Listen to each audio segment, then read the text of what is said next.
And welcome to the latest edition of Alopecia in Life. My name is Christine, and I'm grateful, as always, to have you with me. I'm hanging out with Hurricane Elsa today on this very soggy July 9th, 2021. And I'm grateful for the rain, not just because we needed it so desperately, but also because it's forced me inside to sit in this chair finally and to report back to you on an experiment I did with myself. I think I started it, I would say I started it in June last month, and yet it's been on my mind for over a year. And that is to go to yoga with nothing but this headscarf on my head without my wig, and to maybe even take it off in yoga, which is something I've never done. I've never gone bald completely in public. And uh, the experience has brought me to lots of different places in my mind and in my heart. And um, I'm proud to say that I followed through with the challenge I set for myself. This very, what I think is, at least for me at this stage in my acceptance of alopecia and living my life with the disease, a safe challenge for me to take. And I took it in a safe place, which is this yoga studio I've been going to for the last, 15 years, with the same instructor for 15 years, who knows me, who knows that I have alopecia, and in a space that I felt would be hospitable to someone who appears different than others in class. And so I have gone through lots of, asked myself several times, Chris, do you want to do this because you're trying to prove something to other people or to yourself? Do you need to prove anything to anyone? Is there, like, really, what is your rationale for doing this? And for me, it wasn't just because I wanted to know what it felt like physically, but emotionally, how it felt, and sort of spiritually too, how it felt to be bald out in public. And so the day had arrived when I had been thinking about this and thinking about it and thinking about it, and I just decided, today's the day, Chris, you're going to do it. I got into an in-person class. Most of the classes have been for me online because there's space or restrictions on how many people can actually be present in a class due to COVID. And I got in, and so left my house, drove down the highway, walked through town, walked through the doors to the studio with just my headscarf on, and we started to practice. And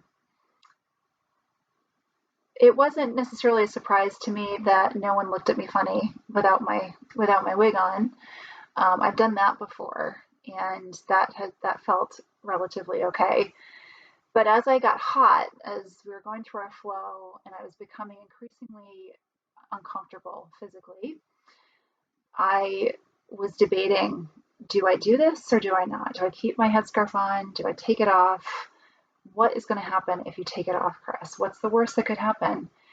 And honestly, there was a guy in class that night, and I was worried that I would be perceived, negatively by him.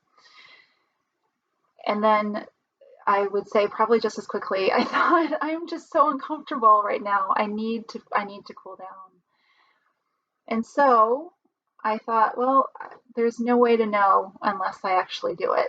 So no way to know how it feels unless I actually take that step. So I did, and it came off, so easily. It's like this big, huge battle I was having inside my brain, and within seconds it was off my head, just like that. And it felt so good. It felt like, quite honestly, like I was myself for the first time in over a decade. And I know that sounds strange. It sounds strange saying it because I know I'm not the person I was before I lost my hair. I know alopecia has changed who I am. But it felt like I was just me. I was just hanging out with my fellow yogis, sweating like everybody else in class, and getting the benefits of yoga physically and also spiritually, emotionally. but that I was just me. There was no pretense about who I was, and no one else, I don't think, until that moment knew that I have alopecia, because I've been going to class all this time with a wig on, both virtually and in person. And so, and yet I was just myself. For me, it was really powerful in that regard, because I know the pretense that I was putting up and the lengths that I was going through to feel like I wasn't sticking out. And to shed that cloak, if you will, and to just be, was pretty significant.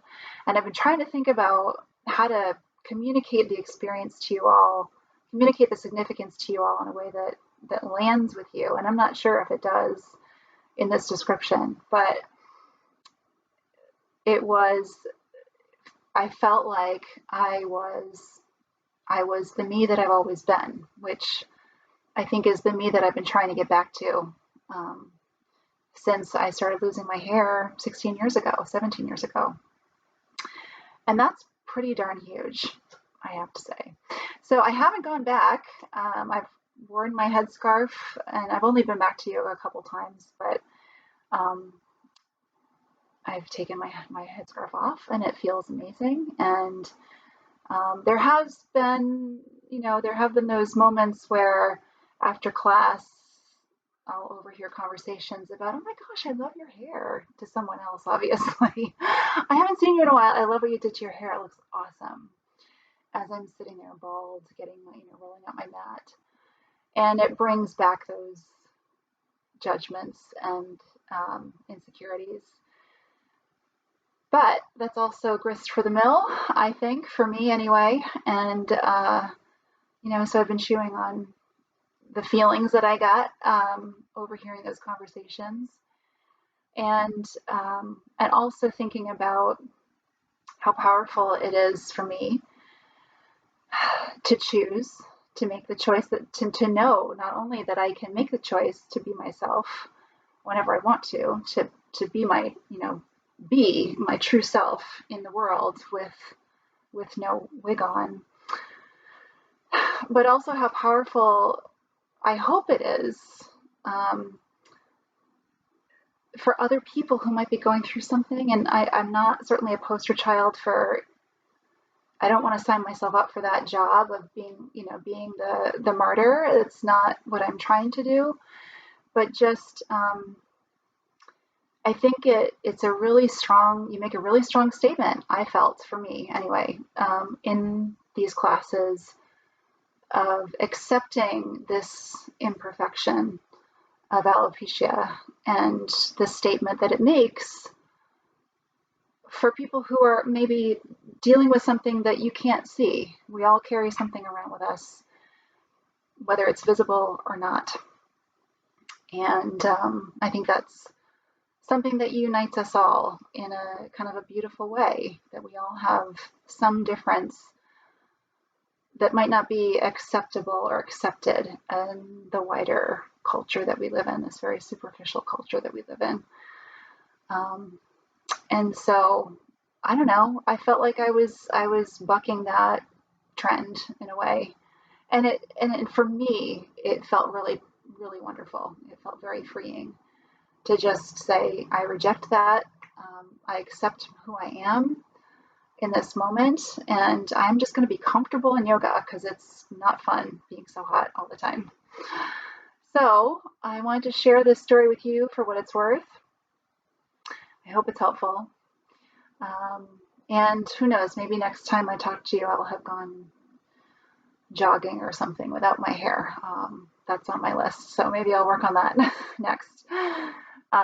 So thank you again for joining me. I hope you follow my channel here at YouTube. I hope you also visit my blog at alopecianlife.wordpress.com, and go to my Facebook page at Christine's Alopecia Life if you would like. Thank you again for joining me. I look forward to seeing you next time. And until then, and as always, please remember, that there's a lot of life to live and a lot of love to give, even when you don't have hair. I'll see you next time. Bye bye.